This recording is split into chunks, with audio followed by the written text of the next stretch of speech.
పంచాయతీలకు మీరు స్టేట్ గవర్నమెంట్కి వెళ్ళి ₹1 ఇచ్చినట్టు కనీసం ఏకగ్రీవంగా ఎంపికైనటువంటి గ్రామ పంచాయతీలు చెల్లించవలసినటువంటి ఒక 10 లక్షల రూపాయలు కూడా ఇంతవరకు ఇయ్యలేదు సార్ అని చెప్పండి. మరి మీకు తెలుస్తుందా తెలియదా? మీ అధికారులు మీ దృష్టి పట్టుకొస్తుందా పట్టుకొస్తలేదా? మరి ఏమవుతుంది? ఈ పరిస్థితి ఇదే విధంగా కొనసాగాలనా? నేను ఇంకొచ్చి సూచన సార్, ఇవాళ మీరు ఏదైతే ఎన్ఆర్ఈజీఎస్కి వెళ్ళి గ్రామ పంచాయతీ బిల్డింగ్లు నిర్మాణం చేపడతామని చెప్పి ఒక ఆలోచన చేస్తున్నారు. మంచి ఆలోచన. అదే గ్రామ పంచాయతీలో పారిశుద్ధ్య కార్మికులు కూడా పనిచేస్తున్నారు.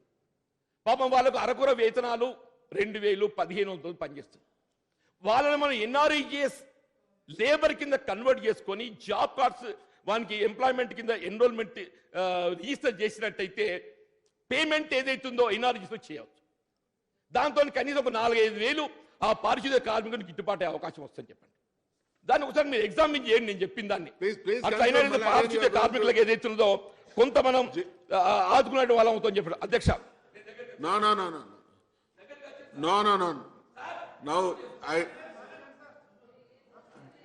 భట్టి గారు వారికి ఇవ్వాల్సినటువంటి టైం కన్నా పార్టీ పరంగా కానీ వారికి కానీ ఇవ్వాల్సిన దానికన్నా ఎక్కువ టైం ఇచ్చిన తర్వాత కూడా now reply by the government I request honourable chief minister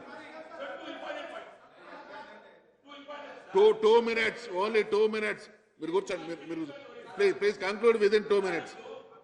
reservations sir ప్రాధాన్యత అంశం, సామాజిక అంశం. ఇవాళ 12% రిజర్వేషన్ అమలు కావాలి. దానికి ఏదైతుందో మీరు మొన్న ఈ మధ్య మైనారిటీ కమిషన్ ఆధ్వర్యంలో కమిటీ చేశారు. ఇవాళ ఇదే మైనారిటీ కమిషన్ నివేదికతోని గతంలో ఏదైతుందో కాంగ్రెస్ ప్రభుత్వం అధికారం ఉండగా 2004లో బ్యాక్వర్డ్ క్లాస్కి ఏదైతే GOMS నెంబర్ 33 జారీ చేస్తే కోర్టు స్టక్ డౌన్ చేసింది. ఇవాళ మీరు బీసీ కమిషన్తో దీన్ని స్టడీ చేపించకుండా మైనారిటీ కమిషన్ స్టడీ చేయించడం లోపల ఆంతర్యం ఏంటి?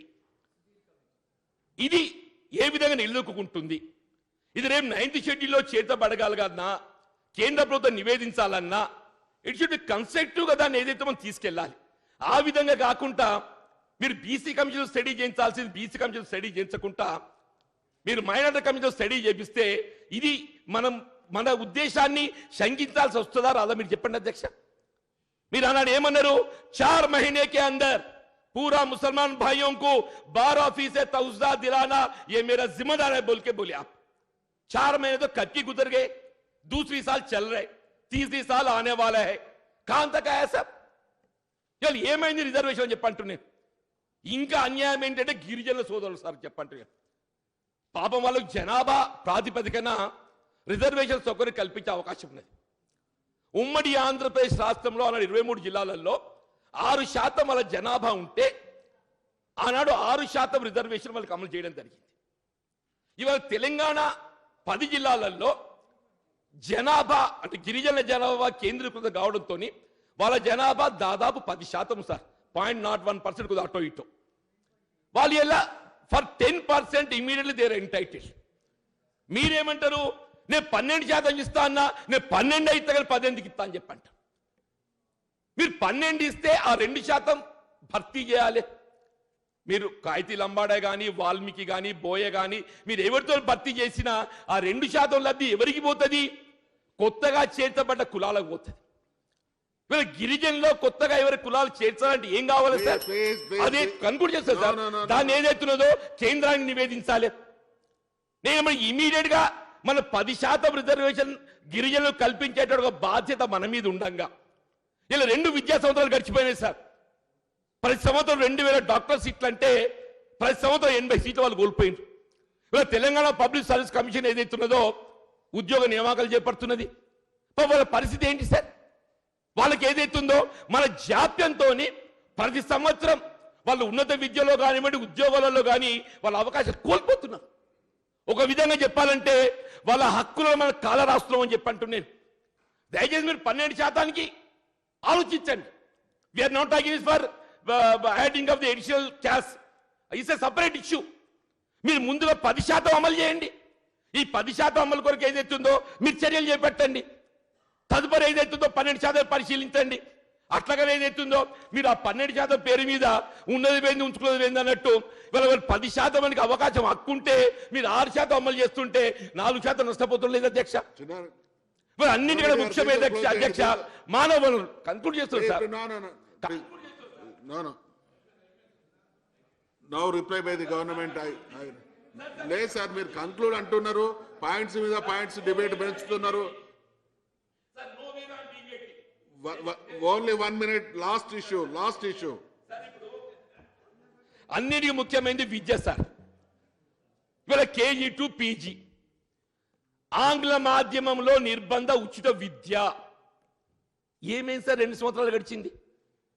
మా మిత్రుడు కడియం శ్రీయ గారు వచ్చినాక ఇవాళ పేపర్లు చూసిన ఇవాళ నేను అంచినాకనే KG to PG ముందు కదులుతున్నది, శాఖలు పటిష్టం చేసిన అని చెప్పంటే ఏం పటిష్టం చేసింది సార్? మీరచ్చి కూడా దగ్గర సంవత్సరం గడుస్తున్నది. రేపు విద్యా సంవత్సరం ఆరంభమవుతున్నది. మీరు రైట్ టు ఎడ్యుకేషన్ యాక్ట్ విద్యా హక్కు చట్టం అమలు చేయరు. KG to PGకి మీరు కార్యక్రమం చేపట్టరు. అంటే ఇవాళ నిరుపేద విద్యార్థుల భవిష్యత్తు ఏంటి అంటున్నా. వీళ్ళ ప్రభుత్వ పాఠశాలలు నిర్వీర్యం కావడానికి బాధ్యులు ఎవరు అని చెప్పంటున్నాను నేను. వీళ్ళ ఎంత నిరుపేద కుటుంబం కానీ ఇవన్నీ కాక వాళ్ళ పిల్లలు ఆంగ్ల మాధ్యమంలో విద్యాబోధన చెప్పించాలని చెప్పని ప్రైవేట్ విద్యాలయాలను ఆశ్రయిస్తున్నారు. వాళ్ళకి కావలసినటువంటి విద్యాబోధన సౌకర్యాలు కల్పించాలని బాధ్యత మన మీద లేదా? ఇలా ముఖ్యమంత్రి గారు ఎన్నికల కంటే ముందు ఎంత మంచి ఆలోచనలు చేసిందో అధికారం రాగానే మొత్తం అన్ని పోయినాయి. ఎన్నికల కంటే ముందు మేనిఫెస్టో కూర్పులో మాత్రం మంచిగా ఆలోచన చేసింది. ఎనీ ప్రోగ్రామ్ మీకు ముస్లిం రిజర్వేషన్ కానీ, గిరిజన రిజర్వేషన్ కానీ, KG to PG కానీ, 2 పడగల గది కానీ ఎండి కాక అన్ని మంచిగా చేసింది. ఇప్పుడు ఏమైంది? ఇవాళ మీ మీద బాధ్యత ఉంది సార్. మీ మీద బాధ్యత ఉంది. తెలంగాణ రాష్ట్ర ప్రజానీకం యావత్ ఏదైతుందో మీ వైపు చూస్తున్నారు. ఇంకా మీపై విశ్వాసం ప్రకటిస్తున్నారు. మరి మీరు మీ బాధ్యత కర్తవ్యాన్ని నిర్వర్తించండి. అప్పుడు ఏదైతుందో ప్రజలు తీర్పు కోసం మనం వేచి చూద్దామని చెప్పి అంటున్నాం సార్. అయిపోయింది సార్.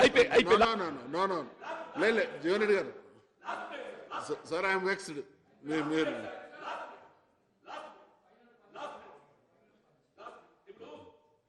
లక్ష్మి షాదీ ముబారక్ మంచి కార్యక్రమాలు సార్, మాకు అభ్యంతరం లేదు.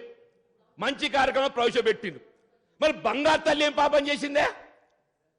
మీరేదైతుందో లగ్గం చేసుకుంటే 51,000 ఇస్తా అంటుండ్రు. మీ పుట్టిన ఆడపిల్లకు లగ్గం వీడొచ్చేంత వరకు ఏదైతుందో విద్యకు, వైద్యానికి, పెళ్లికి 2 లక్షలు ఇస్తా అన్నామే మేము. మీరేం చెప్తుండ్రు? తనిగిత్తుండ్రు, బర్రెని పట్టుకపోతున్నారు. మేము 2 లక్షలు పెట్టి బర్రెనిస్తామని చెప్పంటే నీక బర్రె ఎప్పుడు పాలిస్తుందో ముందైతే తనుగు పట్టుకోని చెప్పని 50,000 ఇస్తున్నారు సార్. ఇది కథ సార్ అని చెప్పంటున్నా. ఎట్లా సార్ అంట? మేము 2 లక్షలు సార్.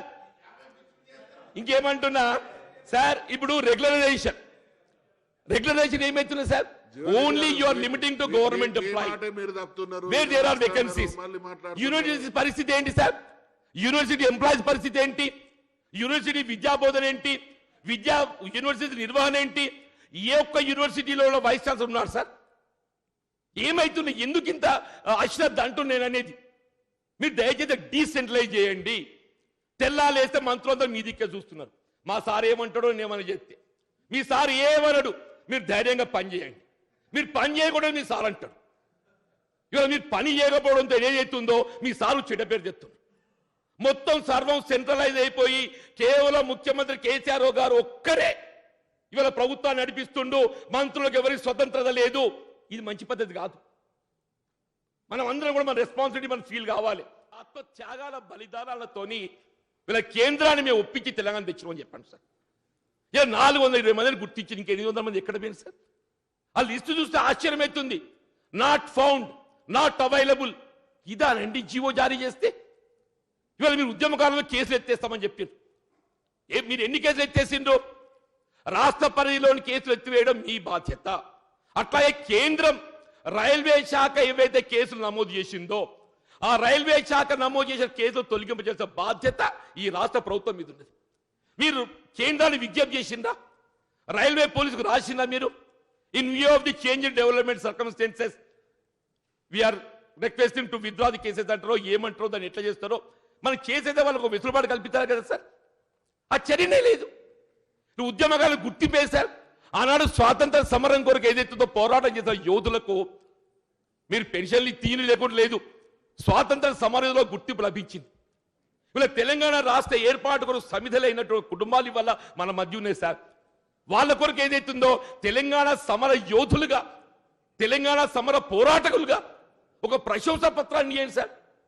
జీవితంలో ఏదైతుందో ఒక తృప్తి, ఈ తెలంగాణ రాష్ట్ర సాధనలో నేను కూడా పాలు పంచుకున్నా అని చెప్పని. నాకు రాజకీయ అధికారం రాకపోవచ్చు కాక, కానీ ఏదైతుందో ఈ తెలంగాణ సాధనలో నేను కూడా ఒక భాగస్వామిని అయినట్టు ఒక తృప్తి అయితే మిగులుతుంది కదా సార్. దయచేసి ఆ విధంగా గుర్తింపు చేపియండి. తెలంగాణ రాష్ట్ర సాధనలో ఉద్యమంలో పాల్గొన్నటువంటి వారికి అందరికీ ఎవరైనా కేసులు నమోదైనాయో, మీరంటారు నేను ఎంతమందిని పట్టుకు రావాలని చెప్పని, ఎవరి మీద కేసులు నమోదైనాయో, ఎవరిని గుర్తించగలుగుతారో వాళ్ళకు ప్రశంసా పత్రాలు ఏంటి కనీసం. కేసులు పూర్తి స్థాయిలో కేంద్ర స్థాయిలో నమోదు చేయబడ్డ కేసులే కానీ, రాష్ట్ర స్థాయిలో నమోదు చేయబడ్డ కేసులే కానీ విత్డ్రా చేపియండి. అట్లాగే ఏదైతుందో పూర్తి స్థాయిలో 1200 అమరుల కుటుంబాలకు ఏదైతుందో మిగిలిన వారిని గుర్తింపజేసి వారి కుటుంబాలను ఆదుకోవడానికి కొరకు ఆ ఉద్యోగమే కానీ 10 లక్షలే కానీ ఇవన్నీ సార్. ఇంకా ఎస్సీ ఎస్టీలు సార్, వీళ్ళ ఎస్సీ సప్లాన్కి ఏదైతుందో మాకు మాట్లాడే అవకాశం రాలేదు. వాస్తవంగా చెప్పండి సార్, ఇంత దళితులు ఎంత వివక్ష గురవుతున్నారు సార్, దళితులు ఎంత వివక్ష గురవుతున్నారు సార్.